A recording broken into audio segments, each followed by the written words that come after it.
Hello and welcome to Pro Trader Strategies market commentary for Monday, January the 6th. I'm Eric Wilkinson, and yes, you very well may recognize me as the Wolfman from mainstream media.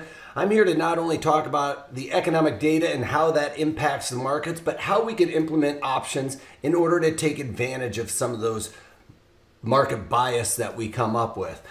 Please remember, past performance of any trading system or methodology is not necessarily indicative of future results. All right, let's get on with it. Across the pond, we got a little bit of economic data, but most of it is kind of rehashed, if you will. We've already pretty much seen the forward indicators on this, or the leading indicators, and it's just a pretty much a review, if you will. But let's get on with it anyway. We got German retail sales coming in at 2.1%, a percent higher than what was expected there. They also revised last month's number up from negative 1.9% to negative 1.3%. So a nice revision there. Good beat on the headline and the revision.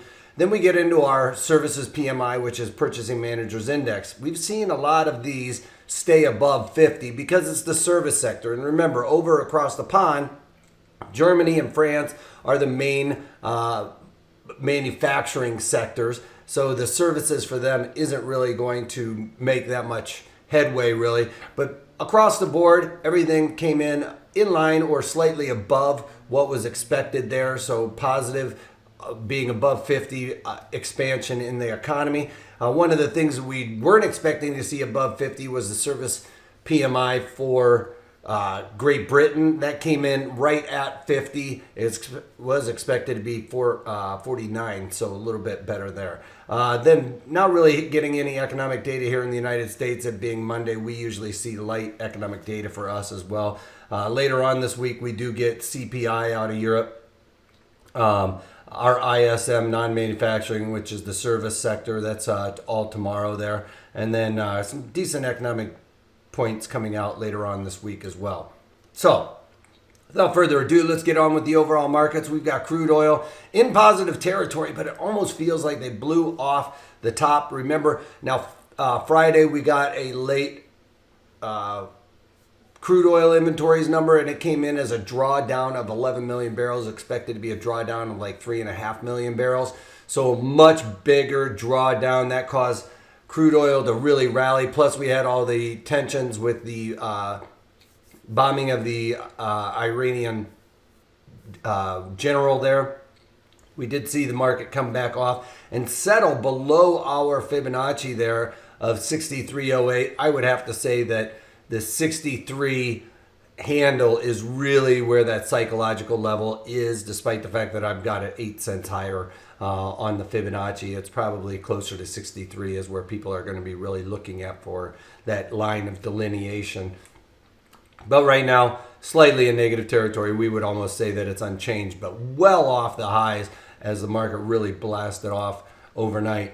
Now we've got gold. It shot a lot higher too. And as a matter of fact, 1590, I was not expecting to see the 16 handle getting tested, but sure enough, we saw that. As soon as we got above this value area high here, we did see the market really start to push.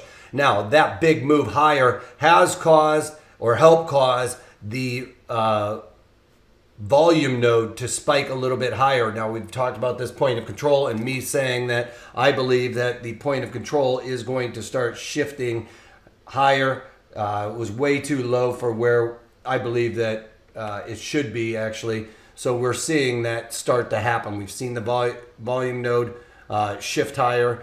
I would have to say that the point of control for the time is probably going to shift higher relatively soon as well. So don't know why my pen doesn't want to come up. Oh, there it is. I just can't see it.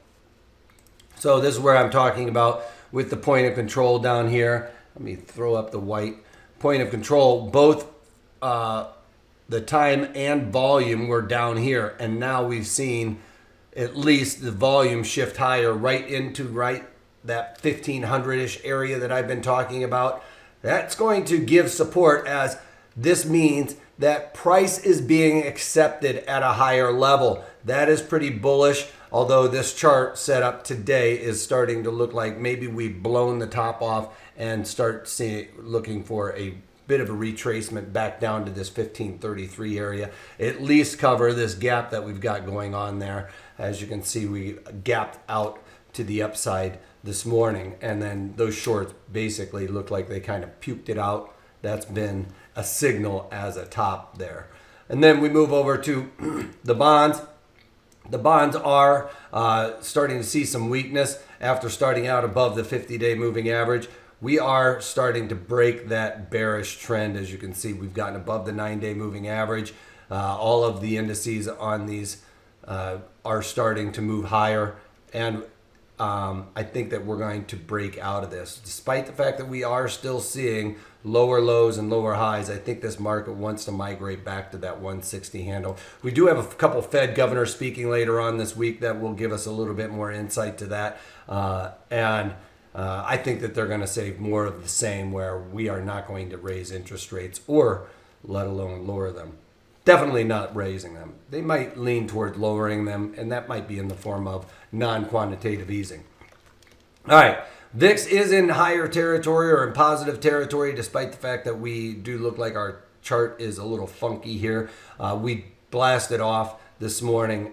Equities were well into negative territory. Now we're rallying towards the highs of the day, and across the board, I think NASDAQ has already done it, but Dow Jones, E-mini S&Ps, settled above this 9-day moving average, which is short-term bullishness. Well, today we opened up well below that. Now we're trying to rally it to get above there. That is going to be something to keep an eye on. I think that we probably will. I think most of these retailers and the word on the street is that the Christmas holiday was actually a pretty good success.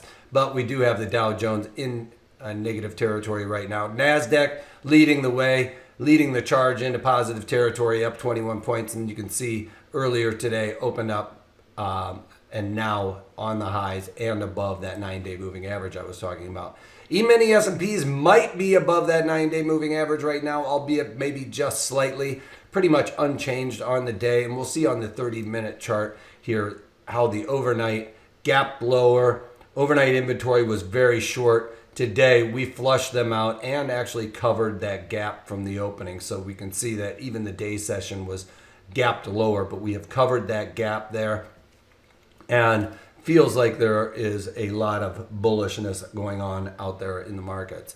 All right, that's about it. That's all I've got for you guys today. It's a pretty quiet Monday, so I'm going to keep my eyes out for a couple of things. We are seeing my portfolio do pretty good. I mean, you know, Disney is still right there at the 145 handle, which is where I've gotten into this now, albeit I have lowered my cost basis on this trade mechanically as I've sold calls against it. Right now I'm short the 160 calls, well above the 52-week high there. So continuing to stay with this one, I think that there's going to be good news coming out with this. And those 160 calls, I'll be taking off well before the earnings there.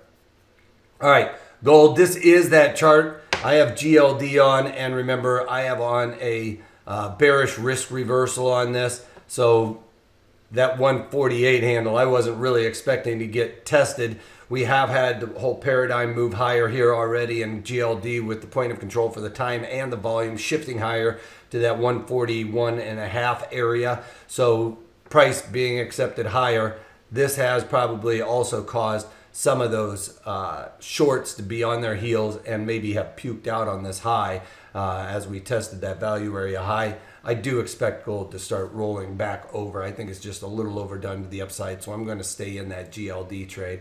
And then Boeing, trying to make a comeback. We were about $1 lower, maybe a little bit more, but it is below that 9-day moving average right now. I'm hoping to see this stay below that 9-day moving average. And then finally, we've got, so that one's working out. I'm expecting this to move and test below that 125, maybe even test the last 52-week low, which was right around 300.